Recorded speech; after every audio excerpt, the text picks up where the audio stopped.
So I think it's very difficult when you have already attended sessions before that, and lots of people have said something about the innovation and everything. Okay, so it started with a very interesting note with Vikram, and then after that Goldie, and then the YRF team and all. Everyone has included lots of things. So now we have to make it more interesting. Okay, the session. So let's try to avoid the previous questions which is already answered. Okay, and let's make it interesting. Okay, so let me introduce with the panel. Okay, so already I have worked with Samit a long back. Okay, with a different capacity, and so I know Samit. Okay, and he is the champion in doing the innovations. Okay, his company basically Autodesk, and then we have Guru from the Adobe. Obviously, one is in the motion and another one is in the graphics and everything. And I have a very interesting friend. I'm obviously first time we are meeting here. Okay, Arun. So Arun is a cinematographer, editor, and the visual effects supervisor also. Yeah. So we have a very balanced panel. Okay, with one is in champion in the motion, another one is in the graphics, and one is the user. And obviously, I am Aashish. Okay, so I also have a studio. Okay, Paperboat Design Studios, which deals with the 2D animation, and then Occult VFX. I'm co-founder for that also, which deals with the VFX. So let's try to start the session with asking questions, because obviously we have a lesser time and we have to cope up with the other sessions also. Okay, so can we just start with one of our very basic questions? Okay, like now obviously how machine learning and AI is taking over the entire world, not only with the VFX or something like that, but even if you see ChatGPT, everyone is talking about ChatGPT, Dolly and DALI and all. Okay, so is it this kind of innovations, whatever we are trying to do, okay, is it helping VFX? Okay, and it is helping whom? Whether it is for director, whether it is for creator, whether it is for producers. Okay, so I want to start this from Samit. Hello. Yeah.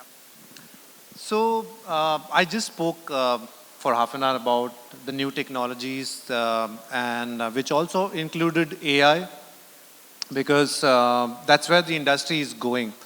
And the need or the requirement for AI came from the industry. It's always where there is a demand, there is a supply, right? And we've always failed if we just supplied too much and there was no demand. It doesn't make sense. Yes, things will be faster with ChatGPTs, things will be faster with AI, things will be faster with other technologies. But at the same time, we will be able, and why is we will be able to deliver it faster? The reason behind that is we have a lot of backlog coming in. We spoke, since morning we've been talking about OTTs, web series, content. YouTube is another platform where you don't need any, extra additional money. You create your channel, and the content in YouTube has also become so fantastic. It's no more like the normal YouTubes, right? So people are investing in the content, which means they need more color grading, they need more visual effects, they need fantastic editing, sounds, and so on. So technologies will help, because if there's a lot of demand backlog, and we're not able to do it, we're still doing it manually, we're still trying to fulfill it and so on, we will never grow, right? So do you mean to say like innovation is happening because we don't have talent? No. So there's a difference between that. So what I'm not talking about is the speed. Yeah. So innovation is helping speed, helping you. So, okay, we spoke about rotoscopy, right? It's a manual laborer's job. It's a labor job, and right? And I remember when No we creativity. used to talk about things like, keyframe. Can it happen like automatically? We click a button, it happens. This was our wish, which has come true now. So we can't complain. Right. So actually this is the answer, right. Guru, if you can actually answer about one of the very interesting thing about the generative arts. Okay, so Adobe is doing lots of things. Okay, now anyone can create the wonderful AI-based images. Okay, so is it affecting the real artist? I, thanks, And, Aashish. and please tell us what Adobe is doing in our innovation section. Sure, sure. Thanks for that question, Aashish, and thanks for the opportunity to be in front of all of you today. So the way that Adobe looks at AI and ML-based features is we look at it as more of a co-pilot, a creative co-pilot per se for the artist.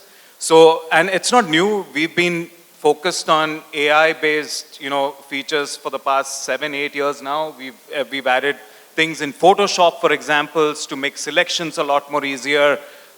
In editing to make it a lot easier to automatically make captions or subtitles. So we're using AI in different ways within our tools, but the new way in which I don't know, how many of you have heard of Adobe Firefly? Okay, a few of you have. That's great. Because it just came out yesterday, we announced it. So this is our foray into generative AI. But the way we are looking at it is a lot different than many of the existing platforms that are out there. We want to make sure we have 3 tenets that are addressed. One is accountability, responsibility, and transparency. So accountability in the sense that, if our AI model and our current AI model for Firefly, for example, uses a lot of the Adobe stock imagery and also imagery that is copyright safe, that is out of copyright. And we're using that so that is how we are trying to be more responsible to artists. We want to make sure if you are using somebody's artwork in generating, some sort of a creative, how can we compensate the artist for it? So we're being a lot more responsible on that front. On the other front, also what we're doing is there's a new content initiative, content authenticity initiative. How do you make sure if people are creating something with AI, how can you tag it with some metadata so that people who are consuming it know that it was created in AI? So how can we get more transparency into that process? And that's another initiative that we're going after. And also, so right now with Project Firefly, we've just made an attempt to release, we've just released 2 models right now, but we plan to release a lot more models. As of now, you could just type in a few keywords and get the image that you're looking for and generate variations of it. But in the future, we are also looking at maybe doing some 3D modeling, maybe doing some video-related effects as well. So it's very exciting for us. We are very excited with what AI has to offer. And to answer your question, by no means are we looking at, this to be a way to replace the artist, but more to how do we empower and empanel the artist to be more creative and more... Let's discuss this on the second questions and all. Okay, so now let's come to Arun. Like how you see the innovations happening in the VFX space. Because you are an editor and cinematographer and also VFX supervisor, you also set up some of the virtual productions facility also. So, yeah. When we first saw Mandalorian a couple of years ago, there were a lot of possibilities. And we invested some time during lockdown to test these workflows. And unfortunately, it's been 2 years and there's not one production which successfully executed ICVFX or anything that's predominantly done in virtual production.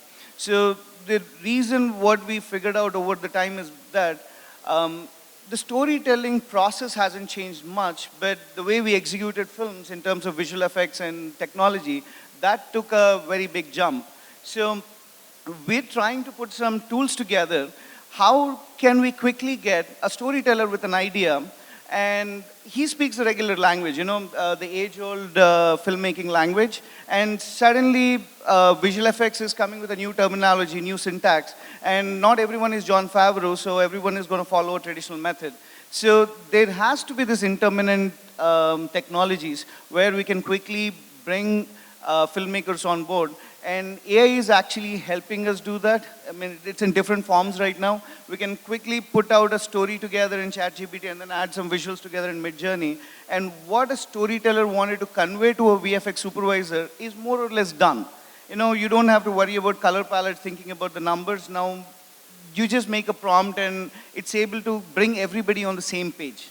Yeah, thanks. Arun, obviously, when you all are actually trying to say it is very positive that this all, the AI and the machine learning and all, okay, do you see any kind of a, like a drawback which is actually machine learning is adding to it? Yes, it is. I mean, it will kill a few jobs of concept artists because a couple of months ago, we were desperately looking for concept artists just to put out some ideas out there. And then the latest Midjourney is able to convey what I needed a concept artist for. So I think the basic understanding of art and concept art, the storyboarding, these will be simplified and more democratized towards most of the filmmakers. And the real concept artists would have to work from what they get from directors as a baseline.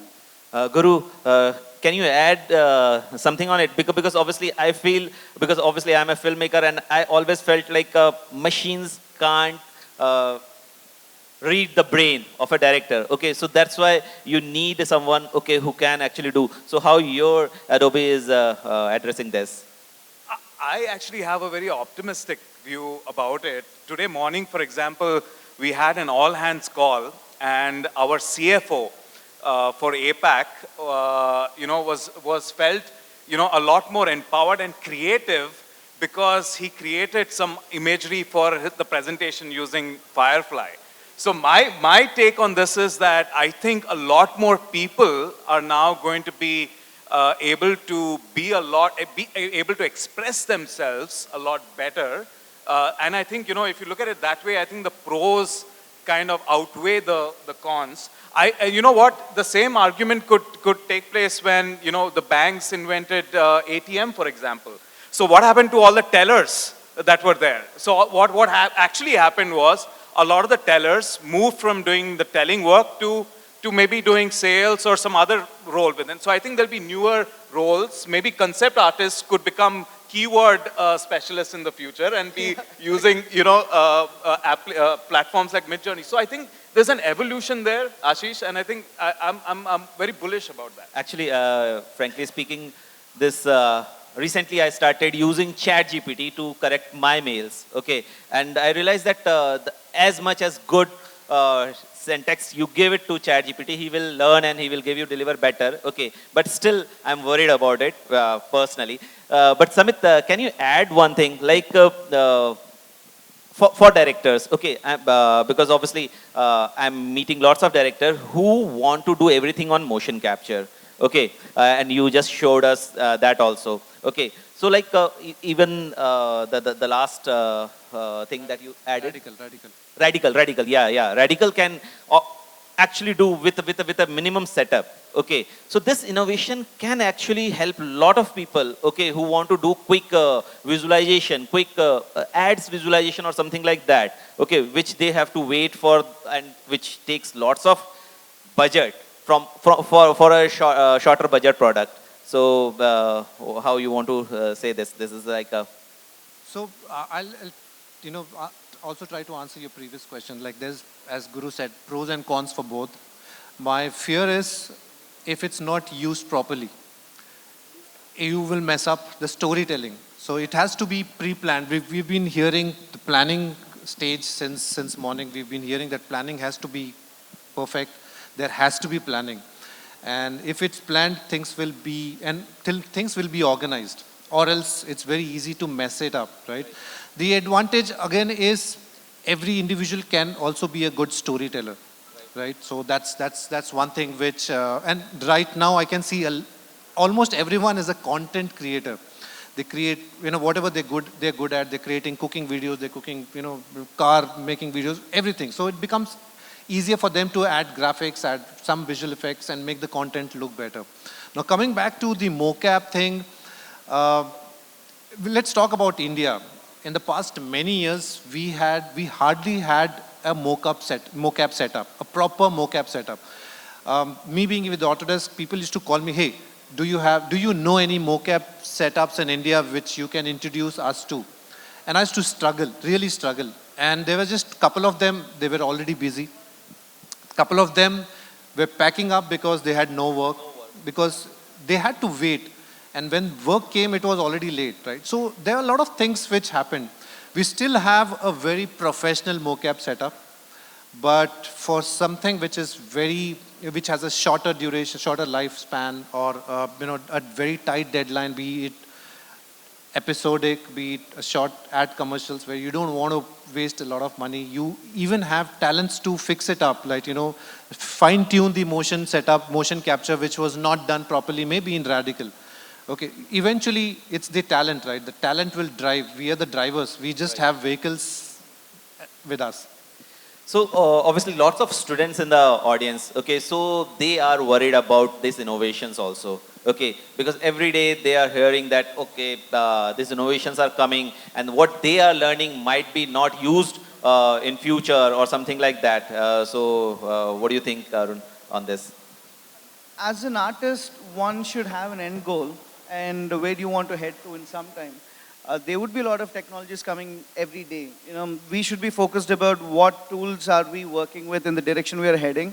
And in that path, whatever new tools come up, we just have to update ourselves and move forward. Right. Yeah. So, Guru, obviously we have a very less time now. Okay, so we can actually take only one question or something like that. So, like, talking about the students, okay, so do they have to worry about this innovations, or they are in a safe hand?